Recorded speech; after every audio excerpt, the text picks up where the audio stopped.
I want to thank our reader, Debbie Barnett, for the great reading, and our CSL music team for the music that supports the message. I'm so grateful. This month of April is our month for caring, and our message today is time to recharge. You're invited to take some time to pause and realign yourself, recharge, so that you can return to that place of peace and calm within you. And even though our reading was called Take Time to Recharge, I invite you to make time to recharge. We all have moments in life that are hectic. We run on empty, believing that we have to keep going. But what if the most powerful thing we could do was pause and recharge? And while you contemplate that question, here's your question for the week. What is the one choice you might make today to remember to embrace the sacred pause, to let go of the chaos habit and rest, and to step into divine flow? One more time. What is the one choice you might make today to remember to embrace the sacred pause, to let go of the chaos habit and rest, and to step into divine flow? Have you ever had one of those days when you lost your keys, you spilt something on your outfit, and somehow managed to send a text to the wrong person? I've had them, and that's not just a bad day. That's the universe sending you a calendar invite, and it's entitled Recharge Needed as Soon as Possible. I'm often unaware that it's time for me to recharge, though as I age, I've gotten better at recognizing the signs. One of them is when my body doesn't want to just jump out of bed in the morning. I'm a morning person, and I know that that's an invitation to recharge. Were you taught that doing more is better? It's not true. Often, less is better. The need for endless motion is a lie. One that I bought into for years, I have to admit, just so that I would measure up, or worse, so that others could love me. And boy, did that make my life chaotic. Sometimes chaos isn't something attacking us from the outside world. It's something that we allow to attack us from the inside by not pausing. A Course in Miracles reminds us, your task is not to seek for love, but merely to seek and find all the barriers within yourself that you've built against it. When we forget to take time to remove those barriers within ourselves that we have built up to living a life fully in love, we continue to live with fearful thoughts, and we find our lives feeling chaotic or filled with what we don't want. Sound familiar? Emerson said, adopt the pace of nature. Her secret is patience. Now, I know I'm not the most patient person with myself. I can have the patience of Job in a counseling session or when I'm in a classroom setting, but when it comes to being patient with myself, that's an entirely different story. I sometimes wish I could adopt that pace of nature and be more like the trees and the flowers who don't seem to care about what the other trees or flowers think. We don't see trees rushing to bloom. No, trees take time to rejuvenate over the fall and winter. And nor do we see an apple tree trying to become a pecan tree. Nature is such a beautiful example of how to live life, unaffected by expectations and opinions of others, and taking all the time necessary to grow into their full beauty. So why do we expect ourselves to thrive without rest? When I start getting grumpy or responding in a way that my juice that we talked about last week comes out of me in less than a loving way, I know it's time to take that sacred pause. So let's try that just for a moment. Taking the sacred pause.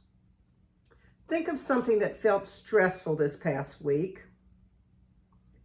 Let's practice recharging. Before reacting, stop. Take a deep breath in and a slow breath out. And try asking yourselves these questions. What would love do here? Or, Spirit, what is mine to do here? When I take time to ask what love would do, I find that I can respond in a loving way. And when I pause and ask Spirit to guide me, I always seem to find just the right balance that supports myself and the situation. Buying into life's chaos can become a habit. We normalize things to prove we're valuable. Anybody relate to that?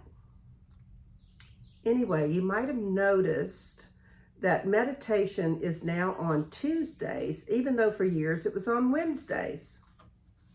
Well, I joined a gym that had water aerobics on Monday and Wednesday nights, and I really wanted to participate, but couldn't because the meditation conflicted with the water aerobics. So I took the words of Emma Curtis Hopkins to heart. She said, "There is good for me, and I ought to have it."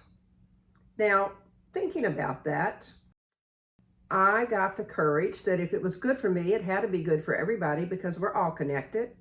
So I got out of my shell and I spoke to the people that regularly come to the Wednesday night meditation.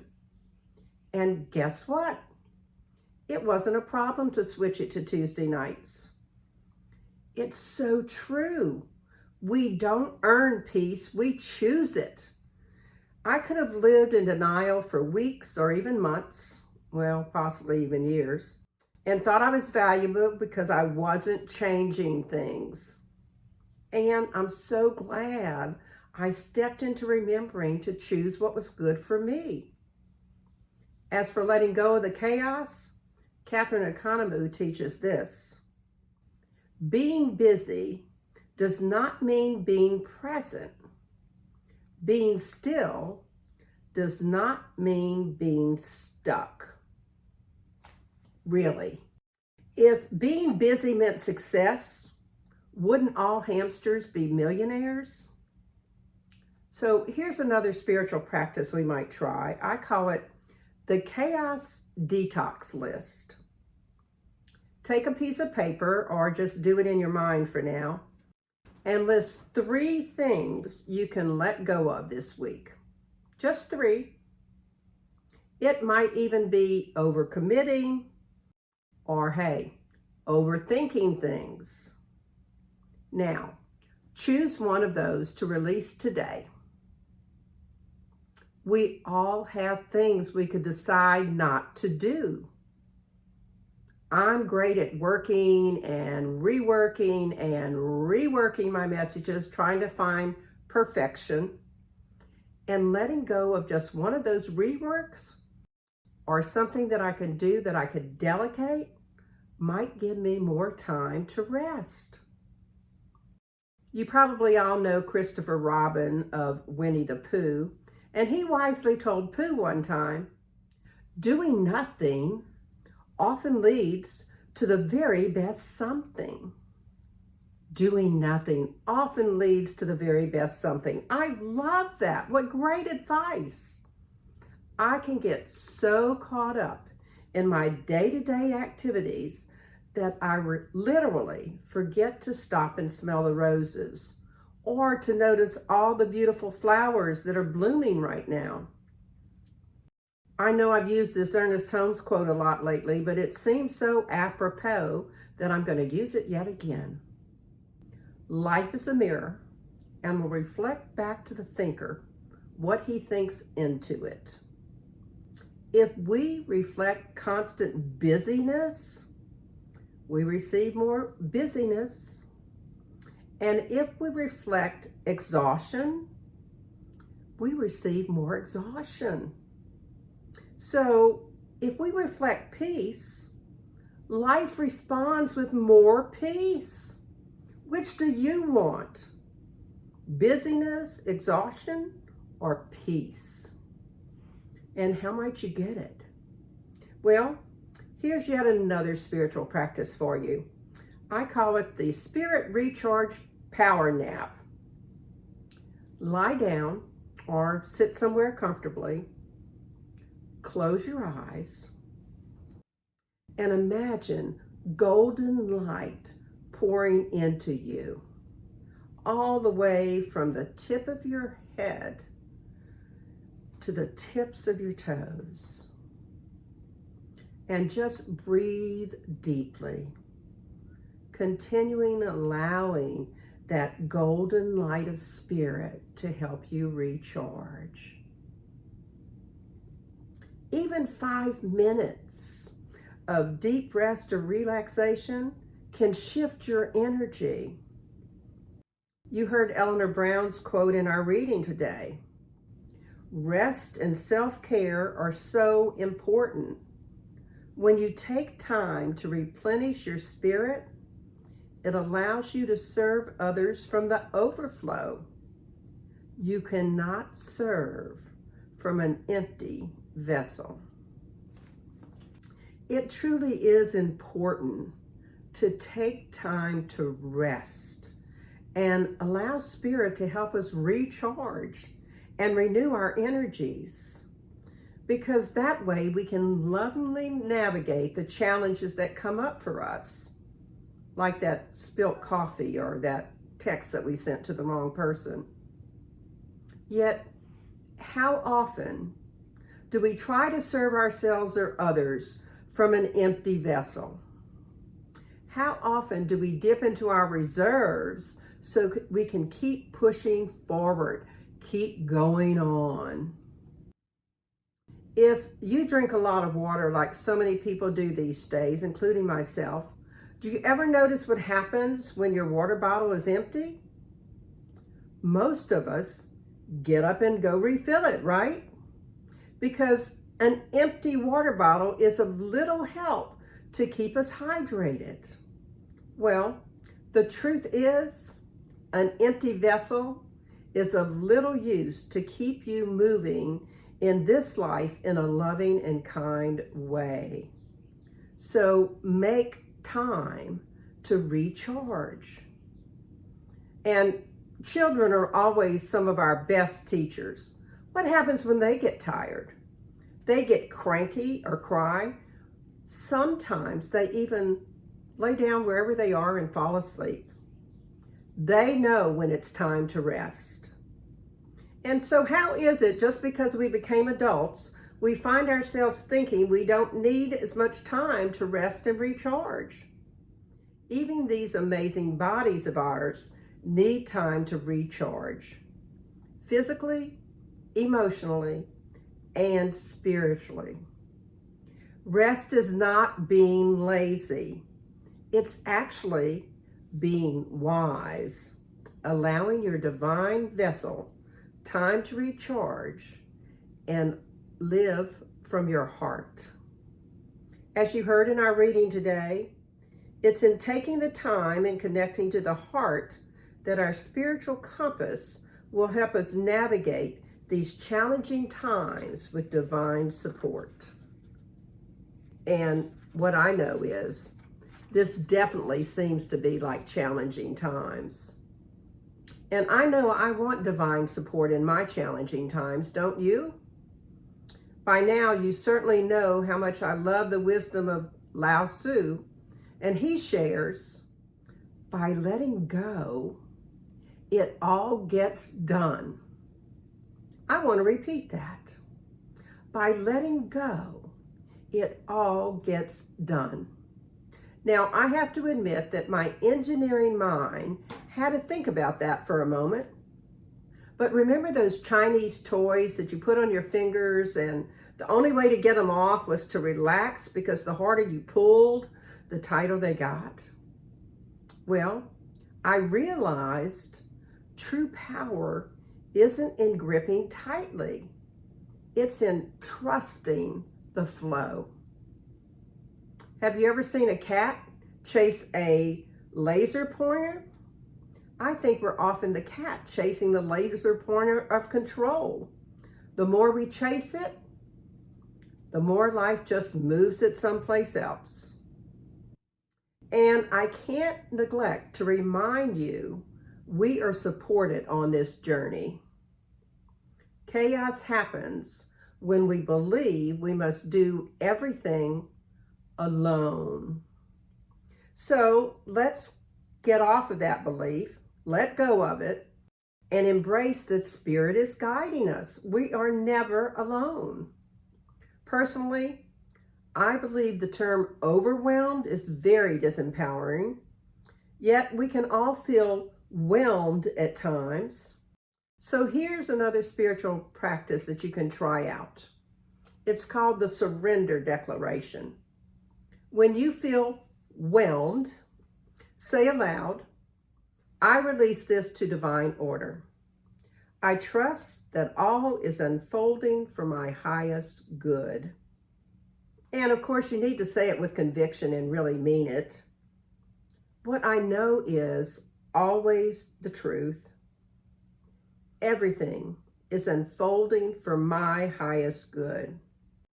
Even when I can't see it, or even when I don't see it from where I am at the moment. I just heard a phrase recently from Mark Anthony Lord, and I want to share it because it really is an interesting way to look at life. God, I can't wait to see what you're going to do with this. Chaos isn't a requirement. It's a habit that we can break. And rest isn't laziness. It's actually wisdom. Trusting the divine flow brings us ease and much more energy. And knowing the loving presence of community helps us to remember to love ourselves enough to pause and make time to recharge. So I want to provide a couple ways that our community has to offer so that you can take time to recharge. I mentioned our Tuesday night meditation. It's a great way to pause in the middle of the week and recharge our spiritual batteries. Not to mention, according to all research, meditation expands our brain cells. And I also invite you to start participating in our morning and evening prayer groups, whichever one happens to fit into your schedule, either 7:40 in the morning or 9 p.m. at night, Central Time, or make both of them. Prayer is always a good way to recharge. And for me, both of these things are enriching experiences because they provide a loving presence and the wisdom of community. And I always feel recharged by those experiences. At night, we typically start the prayer group with a 5-minute meditation and then move into our daily reading from the Wholehearted Living. And I send that out every morning. So if you want to join our group, you can text me and I will add you to the group that gets the text every day. As A Course in Miracle reminds us, the peace of God is shining in you now. So embrace the peace of God and let your light shine. And it shines all the brighter when your batteries are fully charged.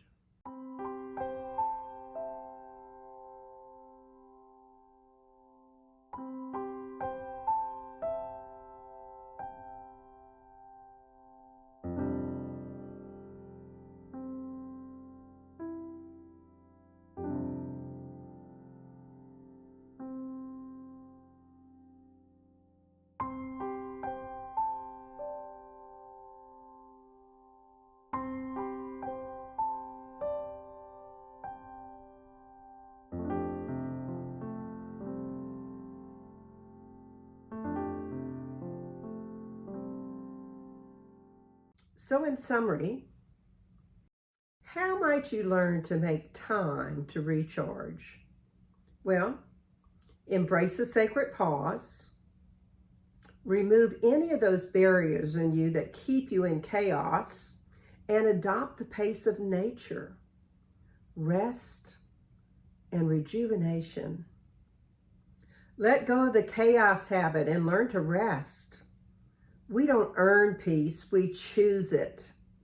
So reflect peace so that life responds to you with more peace.